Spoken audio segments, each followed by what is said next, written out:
Patuloy ang pagtulak ng Commission on Filipino Overseas o CFO sa pagtulong sa mga Pilipinong nasa ibayong dagat sa ilalim ng programang Balink Bayan Project ng ahensya. Ayon kay Secretary Romulo Arugay, ang Balink Bayan Project ay one-stop online portal na maaring magamit ng mga Pilipino na nasa ibayong dagat sa pag-aasikaso na may kaugnayan sa government services.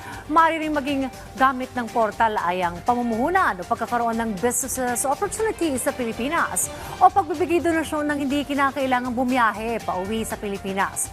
Tiniyak naman ang ahensya na ito ay ligtas. Kaugnay nito, isinagawa ng ahensya ang 2024 Balink Bayan Stakeholders Conference para patuloy na palakasin ito sa iba't ibang ahensya o institusyon para sa pagbuo pa ng mga makatutulong na mga programa.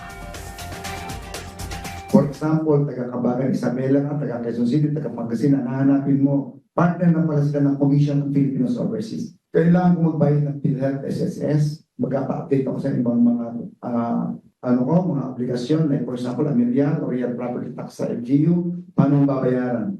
That's the essence. Kaysa bumalik ka, diretso ka na sa tamang link, your LGU.